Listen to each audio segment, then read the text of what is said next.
ठरलं तर मग मालिका गेल्या काही दिवसापासून चांगलीच चर्चेत आहे. नुकत्याच या मालिकेला 1 वर्ष पूर्ण झालंय. मालिकेत सध्या अर्जुन मधुभाऊची सुटका करण्यासाठी विविध पुरावे शोधत असल्याचा सिक्वेन्स सुरू आहे.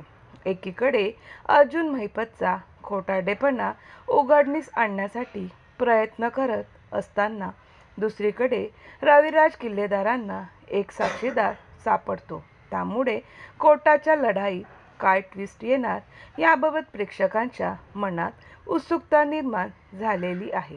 मालिकेच्या आगामी भागात प्रेक्षकांना काय पाहायला मिळणार हे जाणून घेऊयात. अर्जुनशी भांडण आणि कुसुमताईच्या हाताला दुखापत झाल्यामुळे सायली सुभेदारांचं घर सोडून आश्रमातील मुलांबरोबर राहायला गेल्याचं गेल्या काही भागांमध्ये पाहायला मिळालं. अखेर बायकोची मनधरणी करून अर्जुनने पुन्हा एकदा सायलीला सुभेदारांच्या घरी आणलेलं आहे.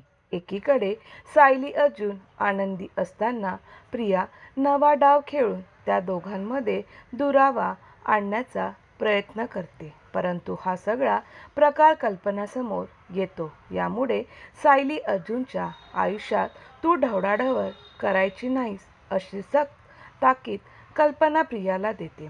तसेच माझे न ऐकल्यास तुझ्या कारस्थानाबद्दल रविराज किल्लेदारांना सांगेल अशी ती प्रियाला बजावते. मालिकेच्या आगामी भागात प्रेक्षकांना कोर्टरूम ड्रामा पाहायला मिळणार आहे. रविराज किल्लेदार साक्षी शिर्केला निर्दोष ठरवण्यासाठी कोर्टात साक्षीदार बोलवतात. परंतु दुसरीकडे अर्जुनने महिपतला अडवण्यासाठी सगळी तयारी केलेली असते. रविराज किल्लेदारांना युक्तिवाद पूर्ण झाल्यावर अर्जुन मधुभाऊंच्या वतीने कोर्टासमोर बाजू मांडतो.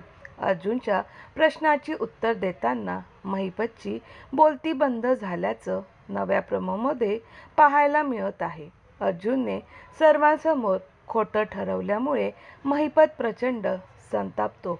तो कोर्टात ओरडाओरड हे सगळं खोटं असल्याचं सांगतो. परंतु याचा काहीचा फायदा होत नाही, कारण अर्जुन माझ्याकडे सगळे पुरावे आहे असं ठामपणे महिपतला सांगत असल्याचं नव्या प्रोमोमध्ये पाहायला मिळत आहे. हा विशेष भाग 19 जानेवारीला रात्री 8:30 वाजता प्रसारित होणार आहे. आता आगामी भागात महिपत खरंच पकडला जाणार का? अर्जुनने आणलेल्या पुराव्याबाबत चैतन्यने छेडछाड तर केली नसेल ना, असे अनेक प्रश्न सध्या प्रेक्षकांच्या मनात निर्माण झाले आहेत. मधुभाऊंची निर्दोष मुक्तता झाल्यावर अर्जुन सायलीच्या कॉन्ट्रॅक्ट मॅरेजचं पुढे काय होणार हे पाहणं उत्सुकतेचं ठरणार आहे.